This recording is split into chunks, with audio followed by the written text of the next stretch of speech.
Podcastirmãos.com. Olá, pessoas!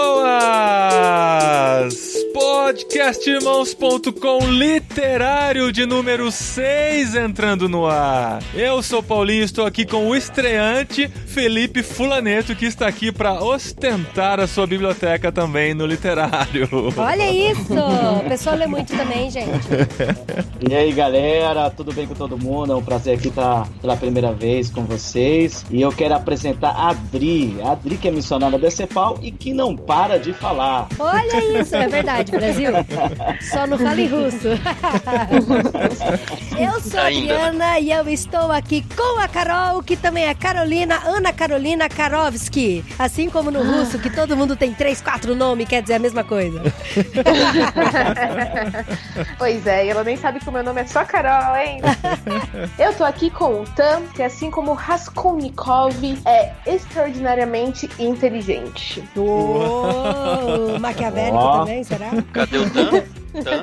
Olá, eu sou o Tam. Eu não vou voltar pra Carol pra dizer que ela é mentirosa, mas eu tô aqui com o Mark. Esse sim, é um peixe grande. Tem uma biblioteca que um dia eu vou chegar perto dela. E mais importante do que ter a biblioteca, ele lê a biblioteca dele. Muito bom.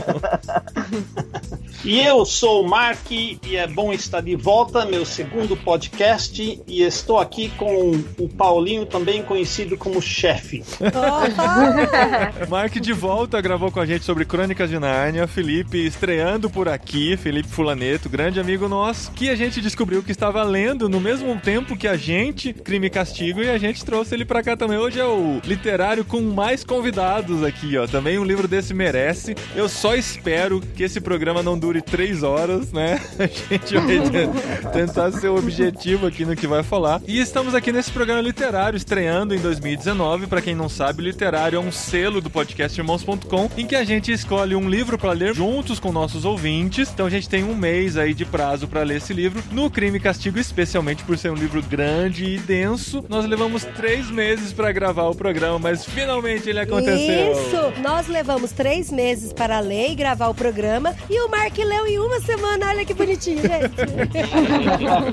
Essas técnicas de leitura dinâmica, né, gente? Ó, só pro pessoal que tá ouvindo a gente aí, a minha versão que eu li tem 591 páginas. Aham. E é aquele livro grande de altura e com letras miúdas, né? Então é algo difícil de ler, mas muito empolgante. É um dos maiores clássicos da literatura das galáxias, né? Até onde a gente sabe dos livros que existem nas galáxias. E nós estamos aqui para falar desse clássico do século XIX, escrito por Fyodor Dostoiévski, Crime e Castigo.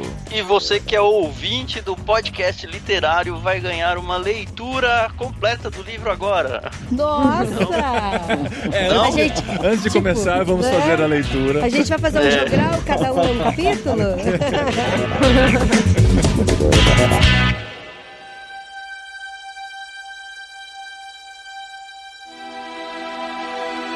Esse livro foi escrito em 1866, depois de um período em que Dostoiévski foi preso por estar associado ao Grêmio Comunista da época. Olha isso, gente. E não foi uma prisãozinha assim, tipo, fica aqui nesse cantinho sem falar com ninguém, pra você pensar na vida, né? Fica aqui na sala da Polícia Federal, com internet. Foram pelo menos 4 anos na cidade de Omsk, que fica lá na Sibéria, lá na Rússia, em que ele foi condenado a trabalhos forçados e, assim, desumanos, no meio do frio, e reza a lenda, né, em uma das versões que se diz que esse livro foi planejado durante esses 4 anos aí da prisão dele, que provavelmente ele não podia escrever, né, não tinha acesso, não sei se ele tinha acesso pra escrever alguma coisa já, ou ele foi só montando na cabeça o esqueleto, o que ele queria falar nesse livro, pra depois de sair dessa prisão ele poder escrever e publicar em 1866. O curioso é que ele já era um escritor notável, né, ele foi preso, ele já era super reconhecido como escritor, escritor e teve que viver toda essa situação aí pra ter essa ideia do livro e depois sair e escrever. Sim, e você que joga War, você sabe onde fica Omsk, né? Porque tem lá no War... A Rússia é basicamente Omsk,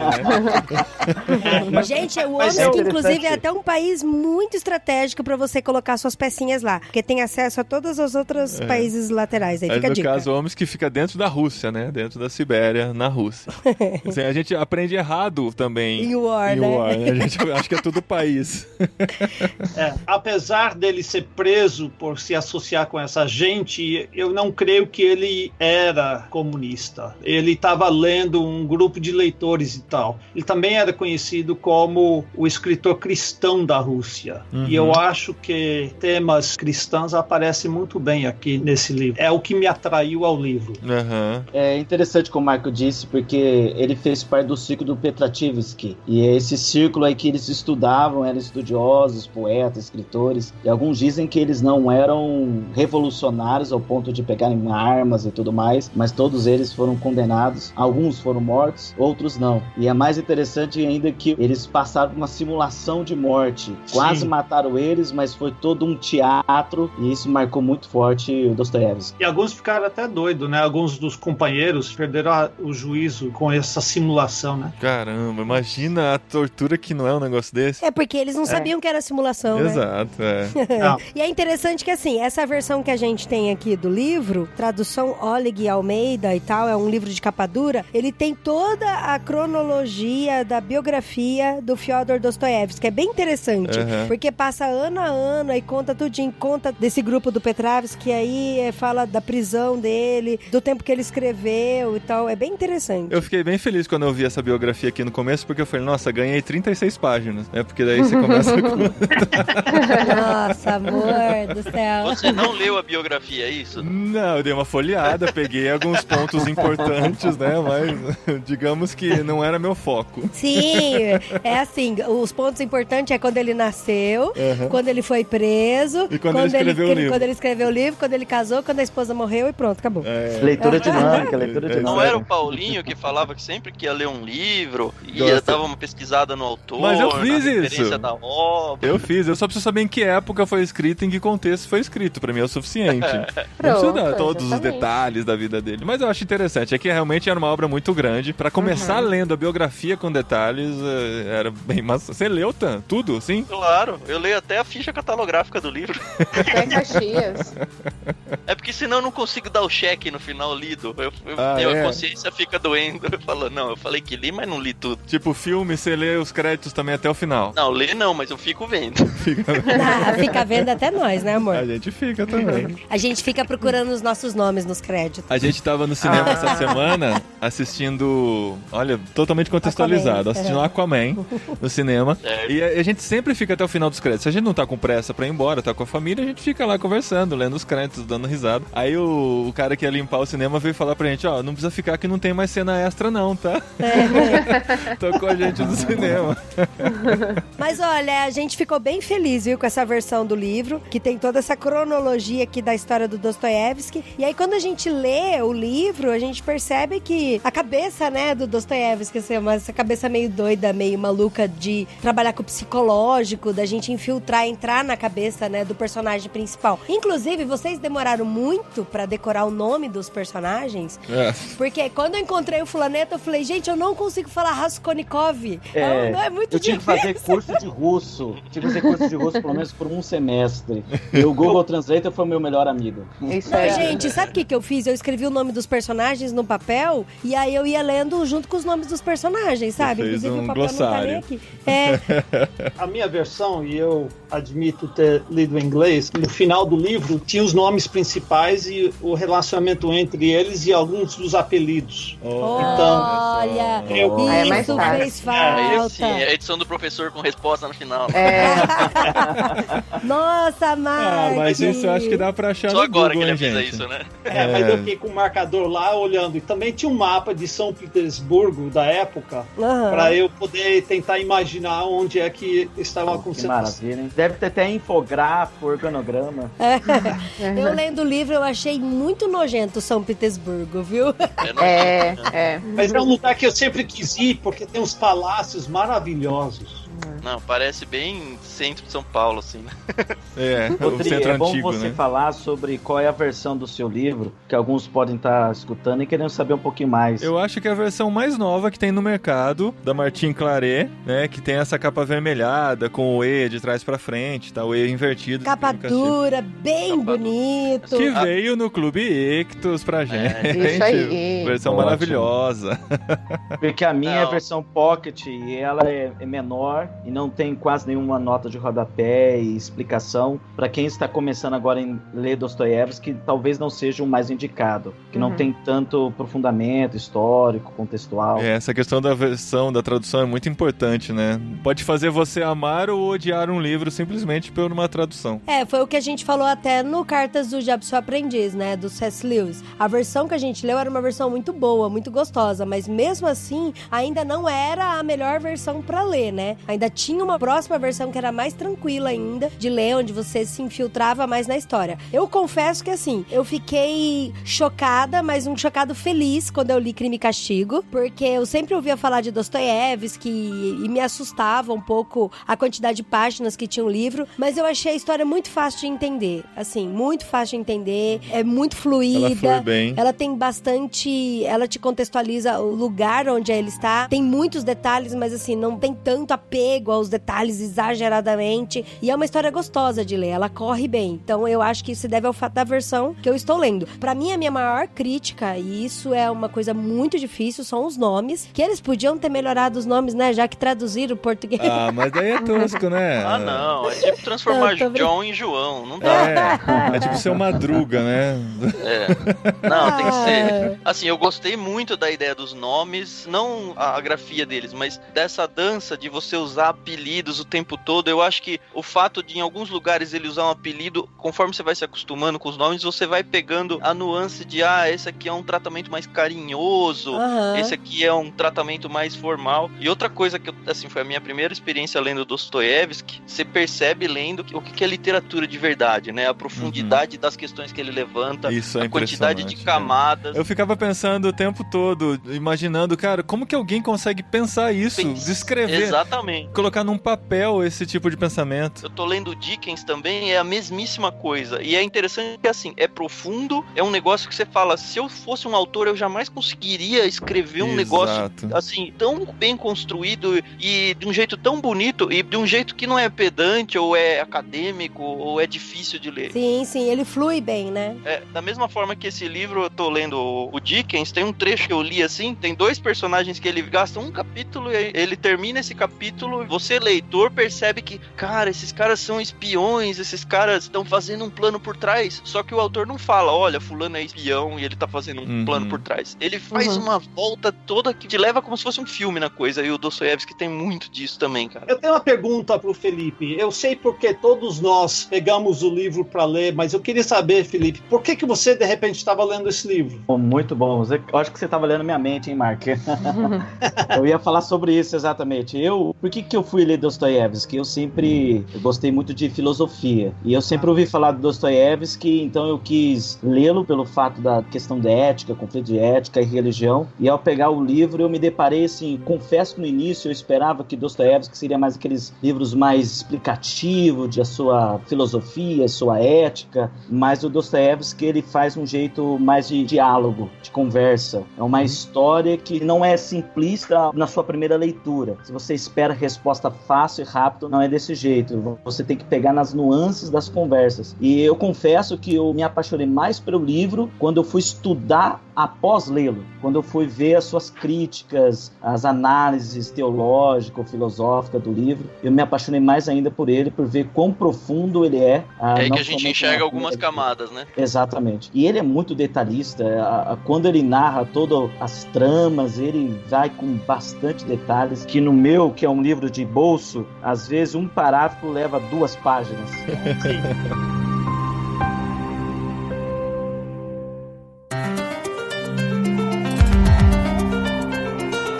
Mas vamos Vamos contar um pouco da história de Crime e Castigo? A gente tem que dar um veredito, né? Se a gente gostou ou não gostou da história. Antes de mais nada, vocês tiveram empatia pelo Raskolnikov? Então, é isso que eu ia perguntar pra vocês. É errado sentir empatia por ele?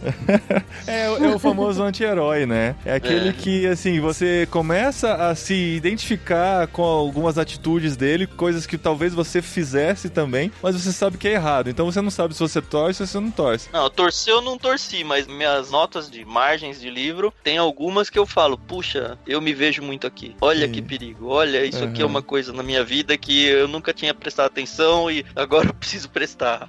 E, assim, é meio assustador, assim, porque ele abre algumas brechas na sua própria alma, assim, e fala, putz, cara, eu tenho um potencial pra ser tão baixo assim, sabe? Porque ele é apresentado já no início do livro de forma bem deprimente, assim, né? Você não fica com dó dele porque ele é um cara arrogante, ele é um cara que não tá muito afim de fazer a coisa certa, ele já tá muito ensimesmado, muito isolado da vida, né? Então todas as decisões dele acabam sendo tomadas... Exato, ele se acha numa casta superior, né? Ele se acha superior aos outros, aos piolhos, né? E ele começa a se sentir dessa forma, mesmo não tendo nenhuma condição pra se sentir dessa forma, né? Ele só tem a mente dele, porque ele tá vivendo de forma deprimente, ele tá passando por necessidade. Então, ele tá passando por necessidade, mas em nenhum momento ele se coloca numa posição de coitadinho. Ele fala assim, não, eu mereço muito mais e eu tô aqui nesse lixo, mas não é pra eu estar nesse lixo, porque o quarto dele era podre, era sujo, com os piores móveis que tinha, e aí ele não ficava com dó dele, ele sempre se olhava com arte superior, sabe? Tipo, mas ele não se mexia pra mudar a situação também, né? Não, porque ele queria ganhar dinheiro fácil, ele queria a vida fácil, até quando ele foi atrás do Razumini, nossa, eu tenho muita dificuldade de nome.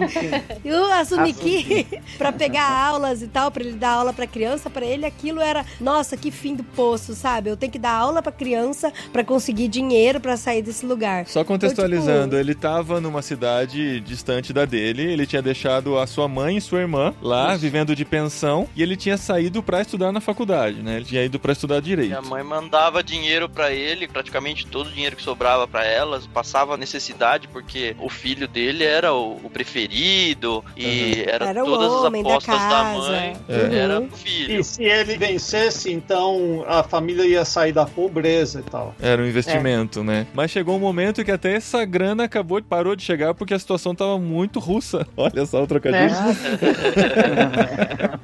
E aí ele para de estudar, porque não tem dinheiro pra pagar a escola mais. Aí ele para de pegar aulas particulares, porque se ele não tava estudando, as pessoas não botavam fé que ele tinha conhecimento pra dar aquelas aulas particulares, né? E a situação ia virando uma bola. E o grande exemplo dele é Napoleão, né? Tudo ele fica. O que Napoleão faria? Exato. Né? Então a gente... Ele tem esse senso de grandeza, né? Exato. Pra mim, eu tive muita dificuldade de ler o livro no começo, porque assim, eu não achava ele um personagem carismático, fofo, querido. Não, ele não é nada carismático. Então eu não torcia pra ele pra isso. E também não senti empatia por ele, sabe? Tipo, pra mim, tanto faz se ele tava se ferrando ou não, sabe? Eu fiquei assustada comigo, sabe? Eu concordo com o Adri que eu não tive empatia com o Raskolnikov. É muito pelo contrário, tem hora que eu tinha raiva dele, o Razumikin queria conversar com ele, estar junto com ele, a mãe, a irmã, e ele só empurrando todo mundo. Mas em contrapartida, uma das personagens que mais me cativou foi a Sônia. A Sônia. Que ela é a mais contraditória, né? Porque ela é uma prostituta, ela seria a escória da sociedade, aquela pecadora, imunda, mas ela é a mais amável e ela é prostituta pura, né? Exatamente, ela é a amável, ela é cristã, e ela que, de certa forma, foi um instrumento para resgatar Raskolnikov. Ela era responsável pela família, pelos irmãos. Sim, pelo aquele pai babaca. Pra mim, foi muito chocante o personagem da Sônia exatamente por isso, Felipe. Porque Adriana, eu li a história do Raskolnikov, ele morando lá na pobreza, recebendo dinheiro da mãe e do pai, ele só queria ganhar trabalho. O pai a gente não sabe, né? Da mãe e da irmã. O pai não é citado na história, até onde eu reparei. Ele é morto, né? Então, da mãe e da irmã, e aí ele vivendo naquele buraco com aquela toda soberba e tal. Então, Adriana, eu não senti empatia por ele, e muito assim, pelo contrário, eu não me importava com o sofrimento dele, sabe? Ele relatava que tava com calor, com raiva. Então, mas aí quando a gente vê a personagem da Sônia, e a Sônia sim tem empatia por ele, a Sônia sim tem vontade de resgatar ele, ela ouve ele, ela conversa com ele, entendeu? Ela quer caminhar junto com ele. Daí eu falei, putz, tipo, que espécie de cristã que eu sou, né? Aí Adriana, meio que não tô nem aí com o sofrimento do cara, do Raskolnikov. E aí a Sônia, sim, ela se importaria com o cara. Então por isso que, pra mim, assim, o personagem da Sônia foi bem interessante mesmo. Ô, Tam, você me falou que você levou até a 4ª parte pra se empolgar. Sim, tava meio arrastando o começo mesmo, porque demora, pelo menos pra mim, demorou muito pra engrenar a história em si. No começo é muito isso, você vê o lado ranzinza dele, você fica, puta, mas que imbecil quando... Ele é um chato. Quando a... É, então... Concordo que demora mesmo pra pegar no Ele tranco, consegue ser mais chato que o Werther, Tan.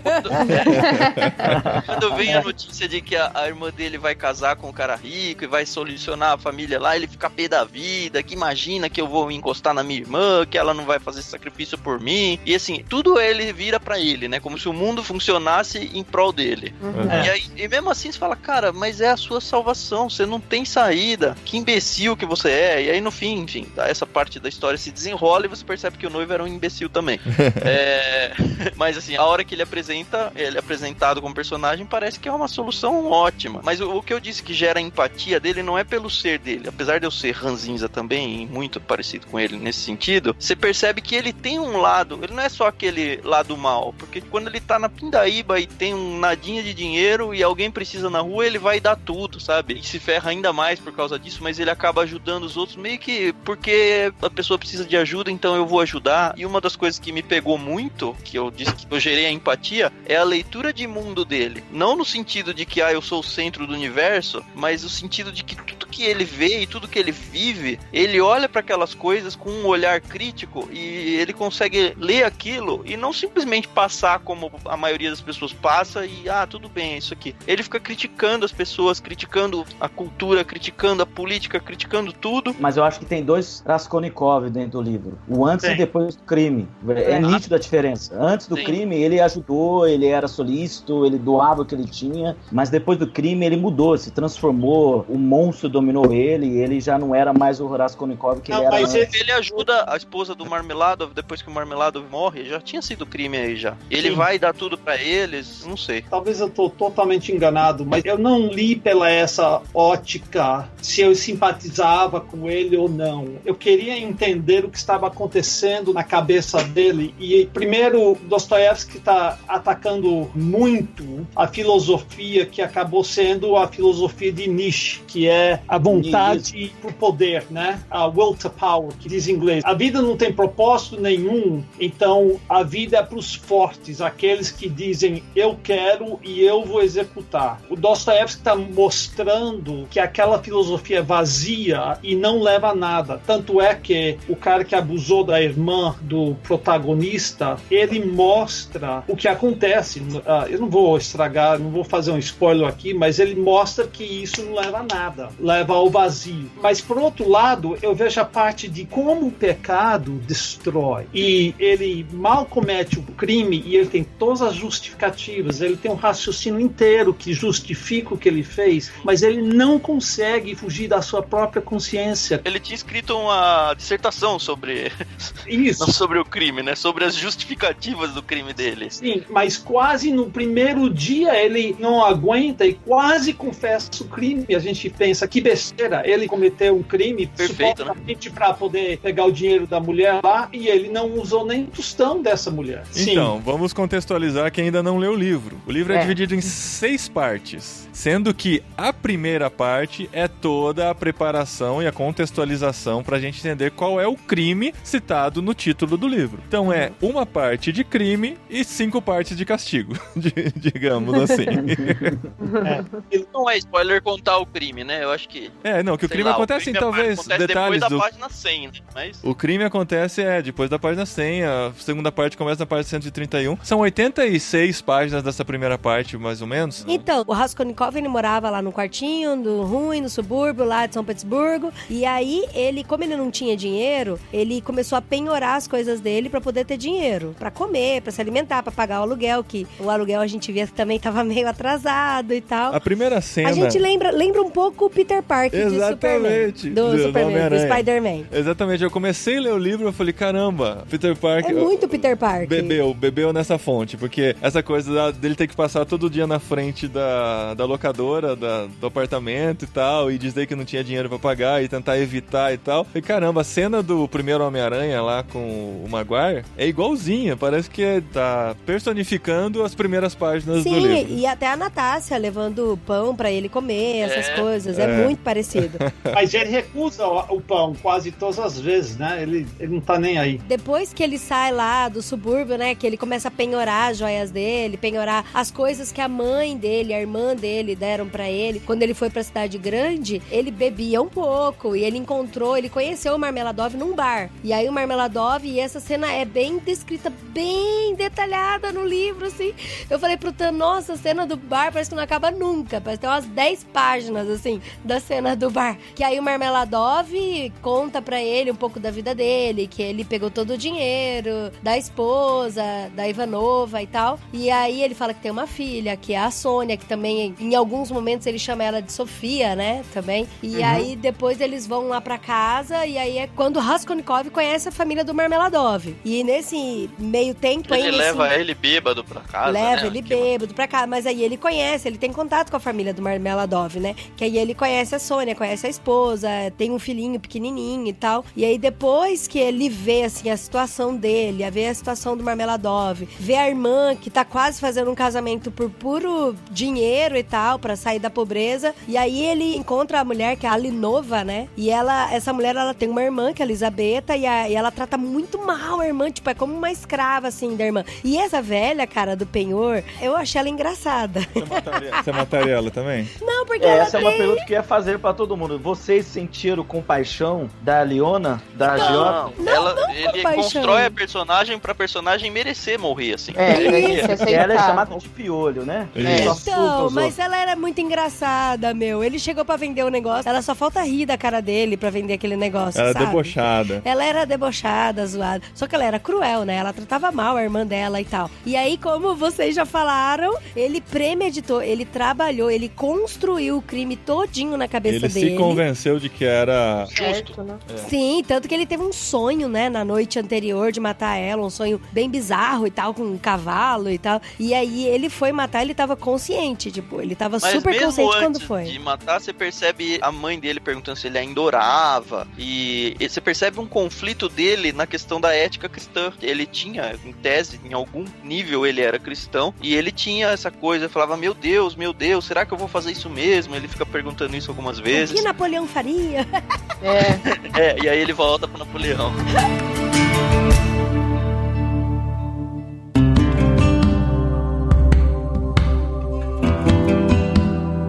Mas é interessante a gente explicar um pouquinho melhor a teoria do Raskolnikov, né? Que é a do homem extraordinário e o homem comum, ou ordinário. Porque pra ele, o homem extraordinário, ele não era preso a nenhuma regra humana, social. Ele era uma regra de Deus, razão, né? na verdade, não tinha né? nenhuma... Ele tinha desculpas pra fazer tudo. Ele podia fazer o que quiser, né? O fim justifica os meios. Parece até que Raskolnikov leu Nicolau Maquiavel, né? O príncipe. Eu posso fazer o que eu quiser, desde que isso vai ser bom pro mundo. Exatamente. Em algum nível.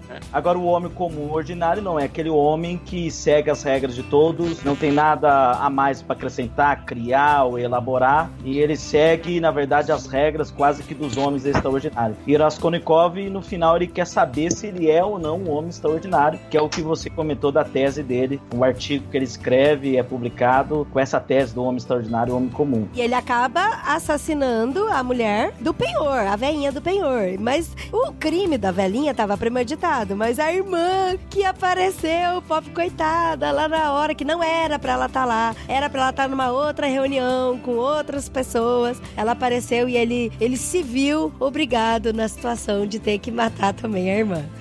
Essa cena é bem legal. Eu senti compaixão. Sim, essa cena é legal, porque depois que acontece todos os assassinatos, ele vai se esconder atrás da porta, e aí chega pessoas na casa pra bater na porta, e ele tá lá escondido. Cara, tipo, essa cena, nossa, essa cena é da hora. Essa cena, na minha cabeça, cabeça ficou bem legal. Mas vocês perceberam o quanto do assassinato e de toda essa cena, isso foi de propósito, foi quase o por acaso. Ele quase tinha desistido de cometer o assassinato, mas ele descobriu que a mulher está em casa sozinha em certo horário, né? Ele ouviu, né, no bar que ela... no A bar. oportunidade faz o bandido, né?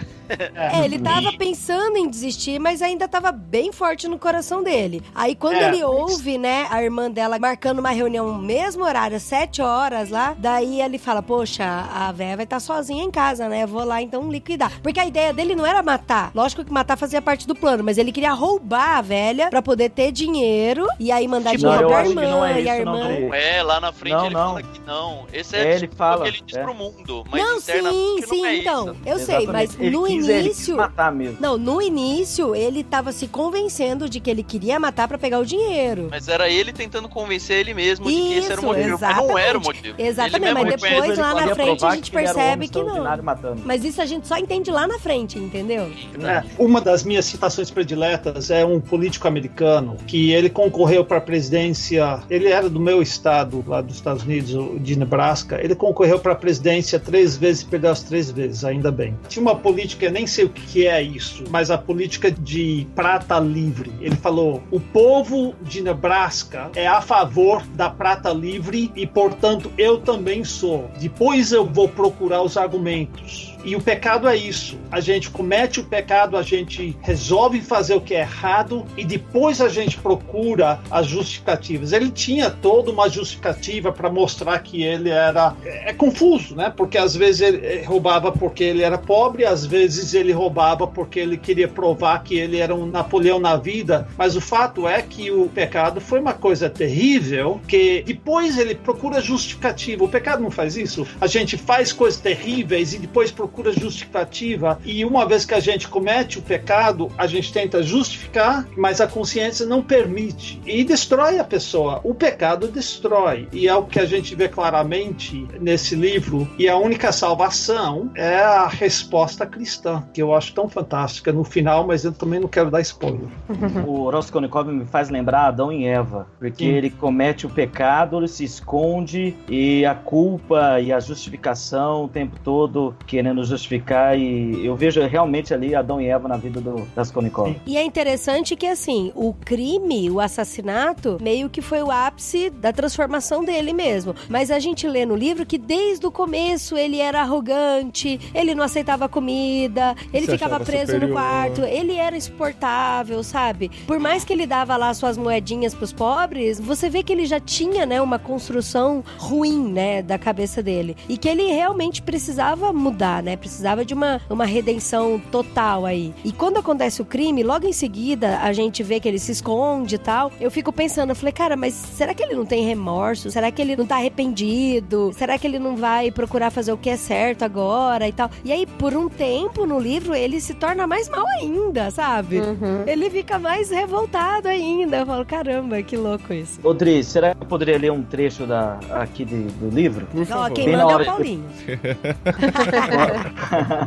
Você é o chefe, né, Paulinho? Posso ler só um trecho depois que ele mata as duas? Pode, Dren? Pode. Não é que pode. eu que mando, na verdade. Então, logo depois que ele assassina as duas, tem um trecho da sua forma dostoiévskiana de escrever, bem detalhado, que ele diz assim: o pavor se apoderava dele cada vez mais, principalmente depois desse seu assassinato totalmente inesperado. Queria correr dali o mais rápido possível. É bem possível que ele largasse tudo e dali mesmo fosse denunciar-se, e não por ter medo por si próprio, mas pelo simples horror e repugnância ao que havia praticado. Então aqui já mostra o início de toda a culpa ou castigo de Raskolnikov. Só acho que a Carol tá falando demais, Carol. Ai, gente, olha, eu tô aprendendo muito, vocês não têm noção. Assim, eu vou ser bem sincera, conversando com o Thiago essa semana, eu falei pra ele... Thiago, sou eu? Isso, Tan. Tá bom.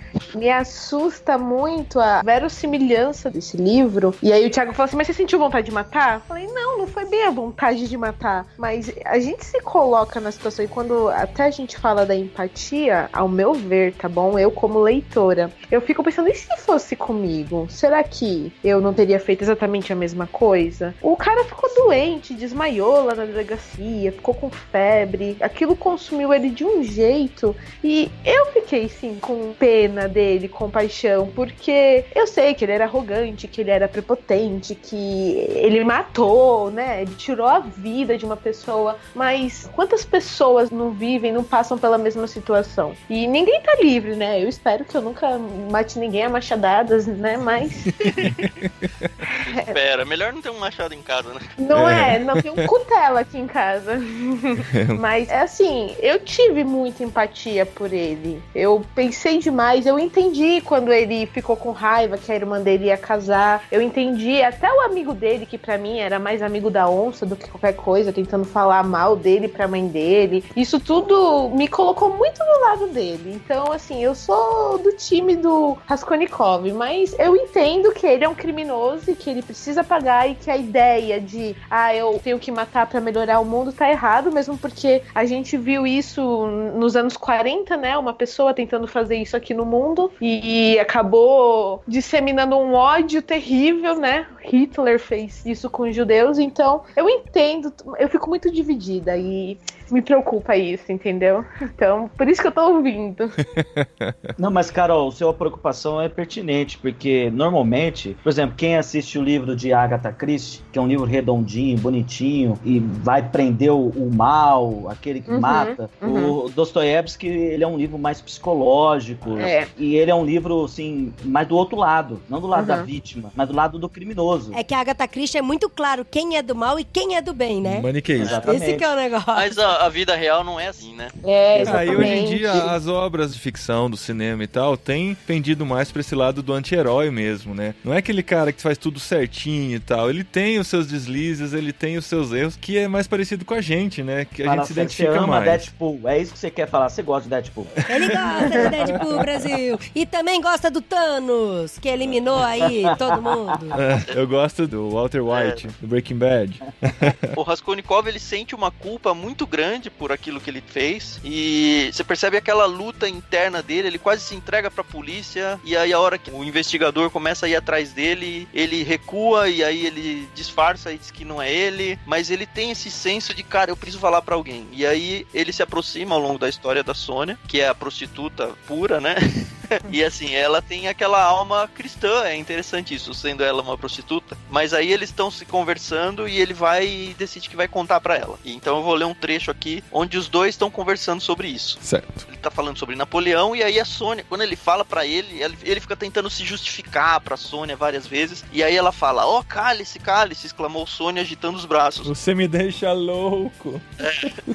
Você se afastou de Deus, e ele o atingiu, entregou ao demônio. E aí ele reconhece, tu pensas talvez que eu fiz aquilo como um bobo irrefletidamente? Não, fiz aquilo como um sabedor, e isso me destruiu. Não queria mentir a mim mesmo, nem a respeito disso. Não foi pra ajudar a minha mãe que eu matei, bobagem. Eu não matei para, recebendo dinheiro, poder tornar-me um benfeitor da humanidade, bobagem. Matei por matar, matei só pra mim. Naquele momento não me importava em aparência se me tornaria mais tarde o benfeitor de alguém por ali, ou passaria a vida inteira a apanhar todos, feito uma aranha, com minha teia e sugar-lhes a todos os fluidos vivos. E o principal, Sônia, eu não queria tanto dinheiro quando eu matei. Eu não precisava de dinheiro, tanto assim, mas de outra coisa. Agora sei tudo isso, entende-me. Seguindo o mesmo caminho agora, eu não voltaria, quem sabe, jamais a assassinar. Será que eu matei aquela velhota? Matei a mim mesmo e não a ela. Acabei comigo, de uma vez só e para todo sempre. O que eu faço agora? Disse. E ela responde, o que faz? Levanta-te,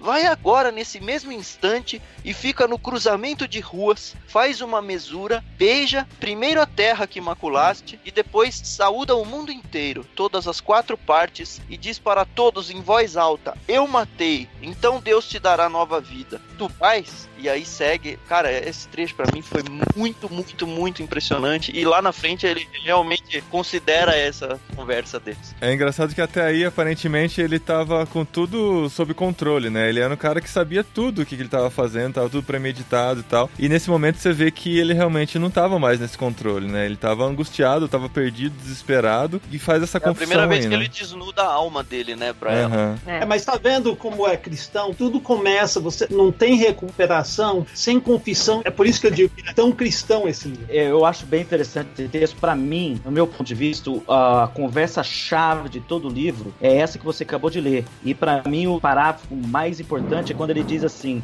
eu matei a velha, eu não matei a velha, me matei ali de uma vez para sempre. É aqui que ele, eu acho que é a frase máxima, e até que a Sônia diz: o que o Senhor fez contra si próprio. Não, agora não há ninguém mais infeliz do que a tu neste mundo. Eu acho que isso daqui é a chave de tudo. Ele matou a si mesmo naquele momento. Não somente a mulher, ele assassinou-se. Um suicídio. A vida dele tinha acabado, né?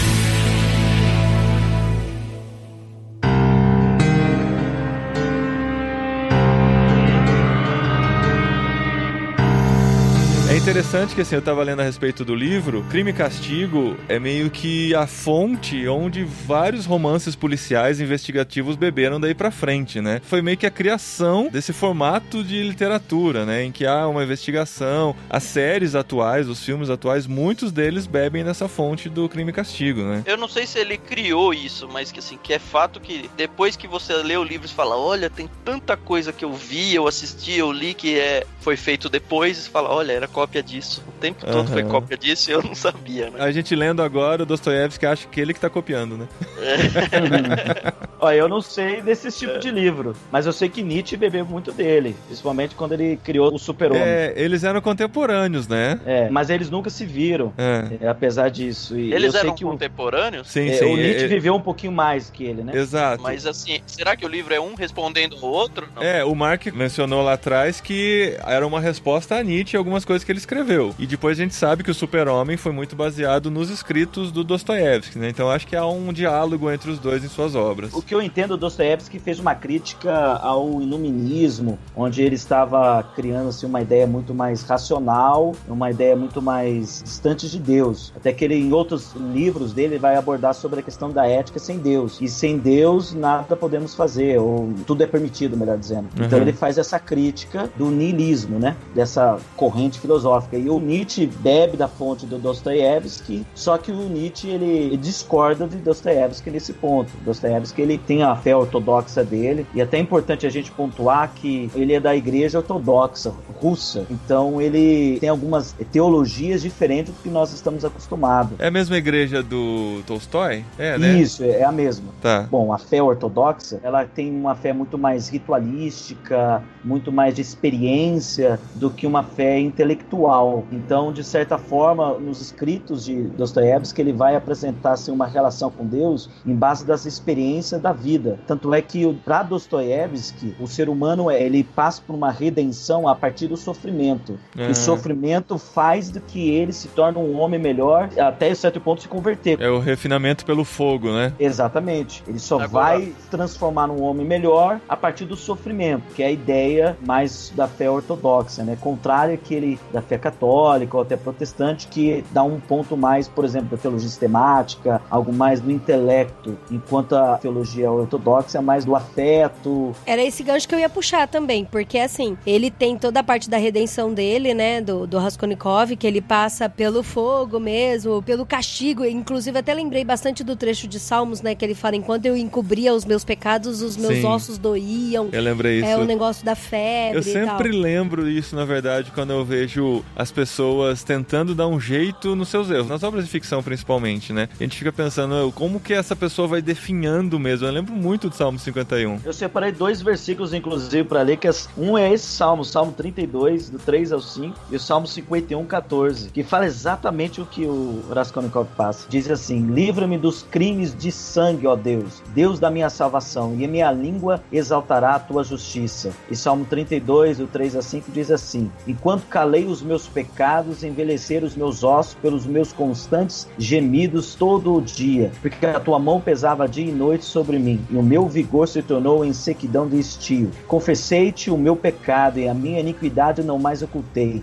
Disse, confessarei ao Senhor as minhas transgressões, e tu perdoaste a iniquidade do meu pecado. Muito sofrimento terá de curtir o ímpio, mas o que confia no Senhor, a misericórdia o assistirá. Alegrai-vos no Senhor, regozijai-vos. Ó justos, exultai, vós todos que sois retos de coração. Eu acho que esse salmo resume a vida dele. Como ele, enquanto ele calava, ele tinha gemidos, literalmente, tinha alucinações, mas depois que ele confessou, ele teve essa mudança de paradigma, de olhar até para as pessoas, para ele mesmo. Sim, aí teve uma boa notícia, né, na vida dele. E o que eu ia falar até enquanto você estava falando sobre a teologia e tal, é a questão do afeto, porque daí teve a Sônia, que trouxe um olhar diferente para ele, que trouxe afeto e também trouxe essa questão de que ele sim consegue fazer alguma coisa se ele se arrepender, se ele se tornar culpado, se ele receber sua punição, e aí ele vai passar por essa transformação. Ela é uma personagem boa, mas ela não passa pano, né? Esse que é o legal. Isso, e a gente tá aqui na vida também pra tanto isso, né? Pra gente pregar essa boa nova de que mesmo as pessoas que erram, que tem a redenção, exatamente. Mas pra confrontar o pecado também, como ela fez com ele, né? E como Natan fez com Davi. É justamente no epílogo que o círculo fecha, porque primeiro que não há ressurreição sem morte. Então você tem que passar pela cruz. Ele não deixa explícito que temos que ter um substituto, mas não há ressurreição sem morte. Mas a segunda coisa é o amor que vence o pecado. É o sacrifício do amor. E é na última página e meia do livro que o círculo fecha. Ele até está pagando o castigo pelo crime e ele ainda não é salvo. Até que o amor vence. Ele pagando o crime, ele ainda não está convencido de que é justo, né? Isso que é. E o mais inusitado, da onde que vem o amor maior para a vida dele? Da Sônia, que é a prostituta. Sim, é bom colocar que a Sônia é prostituta, a gente diz que ela é prostituta pura, ela é prostituta por necessidade. O pai dela é beberrão, que casa com essa mulher que tem 3 filhos pequenos, e o pai rouba toda a família para beber, ela para salvar a família, que nem é dela. Ela vai, vende o seu corpo para tentar pagar as contas. E uma das coisas que fica nítido é que ela corre o risco de ou ela se mata ou ela fica insensível ao mal. Quando o Raskolnikov aparece, ele acende essa parte para ela também sair do mal dela. Eu acho que o Dostoiévski não faz vista grossa nem ao pecado dela. E ela precisa também se arrepender disso e sair disso. Eu acho que, no final das contas, a natureza terrível do pecado, como o pecado faz exatamente o que vocês leram, esses versículos, do corpo secar, os gemidos, e ela precisa ser admitida diante de Deus, porque tem um mundo moral que vem de fora e de cima de nós. Nós não podemos ser os juízes da coisa. Tem um juiz acima de tudo e de todos, a quem nós precisamos confessar o pecado, e só há recuperação e restauração através do amor. Eu só queria fazer uma aplicação pastoral do livro, para trazer para o nosso contexto assim, algo mais palpável. Ao ler o livro do Raskolnikov, eu vejo que ele passa em 2 tipos de perdão. Eu vejo que na nossa vida nós precisamos, volta e meia, liberar 4 tipos de perdão. O primeiro tipo de perdão é quem fez algo contra você. Alguém que te feriu, alguém que falou algo contra você. Esse é um tipo de perdão que nós até poderemos ver, mas não é um foco principal no livro. O segundo é quem foi omisso com você. É um tipo de perdão que muitas vezes precisamos liberar. Um pai que foi omisso, um filho que foi omisso, alguém que deveria fazer algo e não fez. Mas o terceiro e quarto tipo de perdão, que para mim, ao meu ver como pastor, é um dos mais difíceis, quando a gente faz o aconselhamento e conversa, que é o terceiro tipo de perdão, é perdoar a si mesmo. Como no Raskolnikov, ele precisava perdoar a si mesmo aquilo que ele cometeu. E muitas pessoas hoje em dia, por exemplo, converso com alguém que foi o causador de um divórcio. Muitas vezes ele não se perdoa, ela não se perdoa. De ver a família destruída, os filhos perdidos, a culpa, o consumo de tal forma que ele não consegue nem chegar até Deus, e não acreditar que é possível ser perdoado e perdoar a si mesmo. E o quarto tipo de perdão é o perdoar a Deus. Parece uma contradição, né? Mas às vezes nós passamos coisas na nossa vida que culpamos a Deus. Uma morte de um ente querido, medo, uma doença, a perda de um emprego, e nós culpamos a Deus as desgraças e os sofrimentos da vida.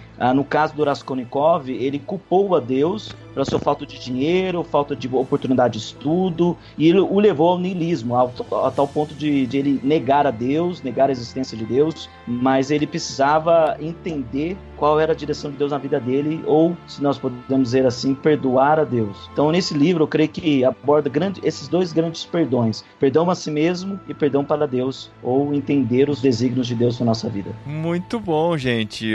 A gente falaria aqui de muitas e muitas nuances desse livro. Sim. E eu acredito que, assim, mesmo os spoilers dados não foram impeditivos de você ler o livro, porque, assim, pelo título você já sabe que acontece um crime, há um castigo, mas todas as nuances, todas as discussões, todas as filosofadas que são dadas em todo o livro são muito interessantes. E essa questão do raciocínio do autor, de como ele entra na cabeça do personagem, descreve a angústia que ele tá vivendo, a luta que ele tá sentindo. É muito legal de você ler esse livro e conhecer também. O Tan só se empolgou no livro na 4ª parte. São 7, ou seja, ele estava na metade do livro quando ele se empolgou, e ele teve que ler o livro porque ele sabia que ia fazer um podcast. O meu grande medo, eu acho que a vantagem dos pequenos spoilers que a gente dá é nortear o leitor para que ele não desista antes da hora, porque esse livro é fascinante, mas às vezes você vai passar por tudo aquilo que nós falamos, frustrações, como que ele pode ser tão cego, como que ele pode ser tão bobo, ele não é simpático, toda essa coisa, mas vale a pena terminar o livro. Legal. E esse livro a gente só conseguiu ler por causa da nossa parceria aqui de amizade com o Clube Ictus, que todo mês manda livros sensacionais indicados por peixes grandes. O de janeiro deve estar chegando por aqui, eu tô curioso pra saber o que tá chegando. Sim, acompanha-nos no Instagram nosso, que a gente faz o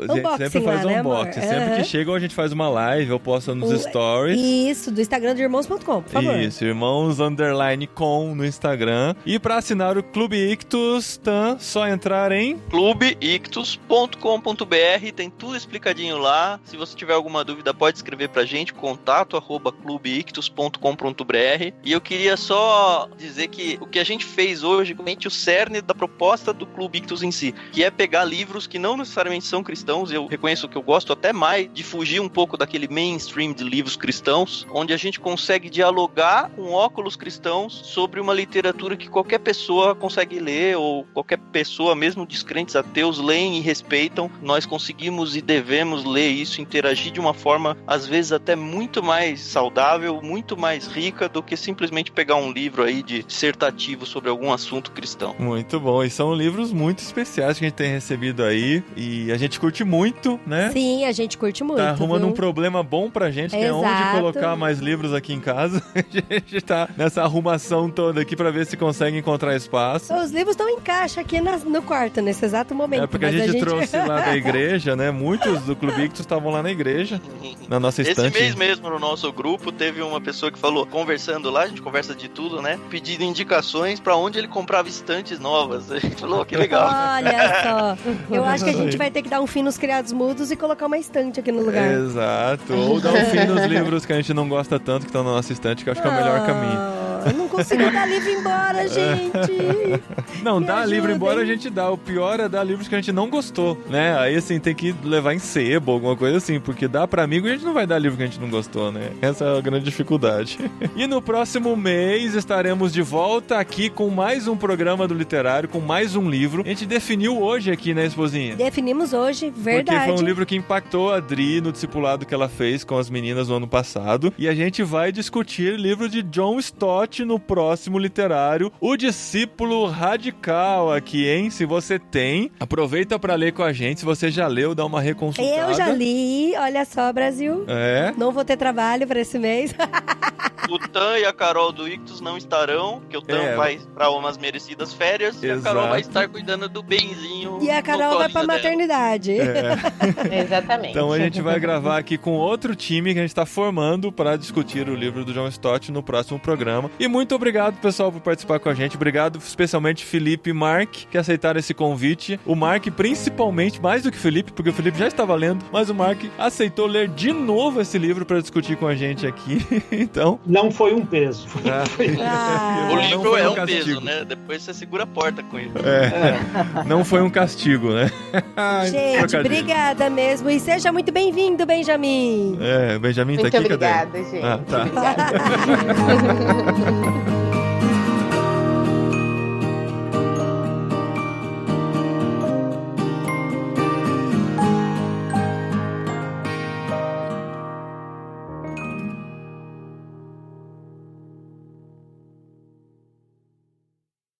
Ó, se o pessoal quiser mandar presentinhos pro Benjamin, só mandar um e-mail pra gente que a gente responde com o endereço, tá bom?